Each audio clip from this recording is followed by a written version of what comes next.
Cet endroit historique qu'est l'ancien carreau de la mine de Champclauson était à vendre. Moi à l'époque j'étais artiste de cirque et j'avais un peu du matériel partout, donc j'ai choisi ce lieu pour en faire ma base.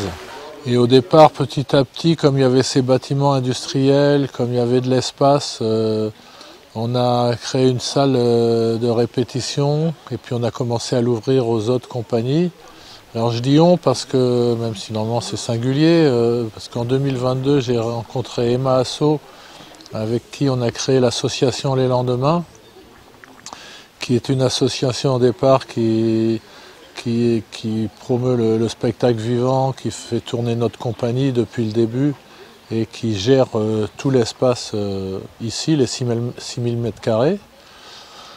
Donc petit à petit ça s'est structuré, donc cette salle de répétition pour les artistes, et puis nos envies de construire un peu ce lieu, nos envies aussi surtout d'avoir une action culturelle au sens large sur ce territoire qui est un ancien territoire minier, désertifié, avec du chômage, avec une population particulière, donc on n'est pas là par hasard non plus. Et donc petit à petit c'est devenu un lieu qui aujourd'hui accueille des compagnies en résidence de création, qui est toujours une compagnie de spectacle vivant et de trapèze volant, puisque notre compagnie a gagné le prix du Festival mondial de demain cette année au festival en janvier. On est un centre de formation professionnelle diplômante du trapèze volant aussi, on n'est que 4 en France, parce que beaucoup de trapézistes, quand j'ai monté la structure dans la cour, le trapèze volant c'est une discipline qui est un peu complexe parce qu'il faut du matériel. Beaucoup de trapézistes français sont venus s'installer dans cet entourage pour bénéficier de la structure. Et on a aussi un atelier de conception et de fabrication des structures et des agrès de cirque. Voilà, c'est ce qu'on fait ici.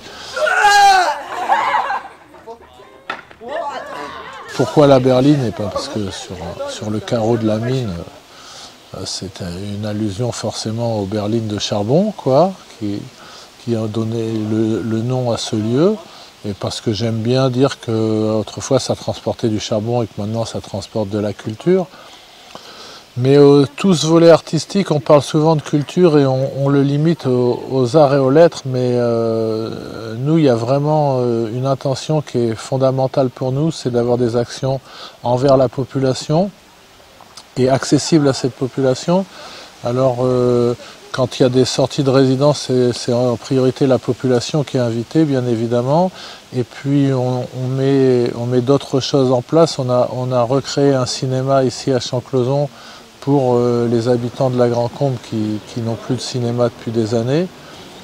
Et on réalise aussi souvent des ateliers dans les quartiers pour les mômes, pour aller sur leur terrain à eux, les mômes qui ne partent pas en vacances, et pour qu'ils bénéficient de ces ateliers, découverte du trapèze volant, du trampoline, des activités qui peuvent les séduire, mais qui aussi leur permettent d'avoir ça pendant leurs vacances sur place. On va descendre en gardant les talons au sol. Si on s'arrête là, Alors aujourd'hui, c'est sur une demande de la mission locale, justement, qui a mis en place un cursus pour des 17-25 ans qui sont en rupture, qui sont en train de se chercher professionnellement. Et donc c'est un cursus sur la découverte des métiers du spectacle. Donc ils sont allés dans d'autres structures, aujourd'hui ils sont chez nous pour découvrir l'étendue de ces métiers-là. C'est un peu particulier ce métier parce que les artistes quand ils commencent, comme vous, comme toi tu vas vouloir faire un one-man girl, et puis au début tu vas te dire, quand tu es au début, tu vois tout au début de la création de ton spectacle, tu imagines des choses, mais quand tu vas l'avoir, quand il sera prêt, il sera différent.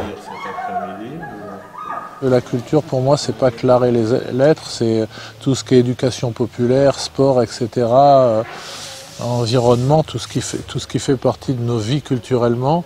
Donc il y a le collège, il y a des IME qui viennent s'entraîner à l'escalade, il y a des cours libres pour tout public. Voilà, on essaie vraiment que ça soit. Alors j'aime pas trop la définition de tiers-lieu parce que c'est aussi à la mode. J'aime pas les termes à la mode, puis ça a été récupéré. Mais voilà, on est un lieu qui est ouvert. Et voilà. des pièces pour réaliser toujours pareil des structures pour faire du spectacle.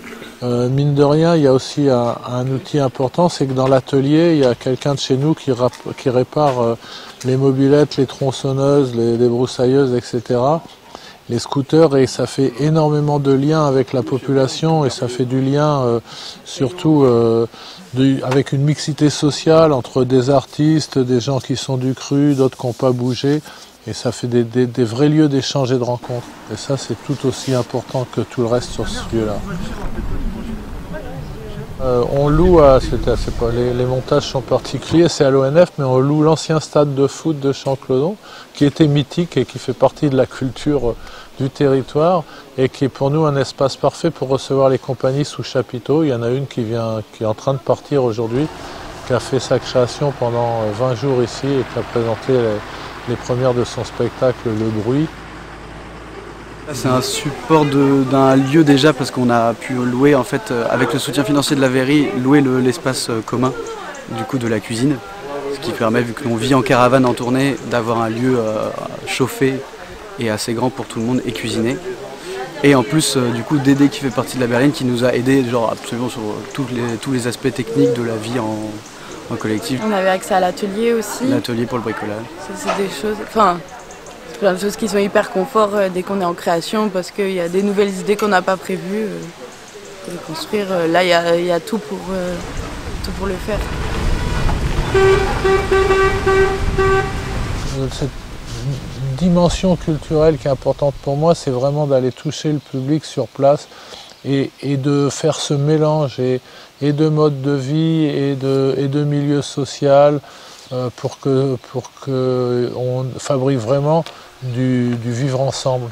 Et je pense que la vocation d'un espace culturel, c'est principalement celui-là.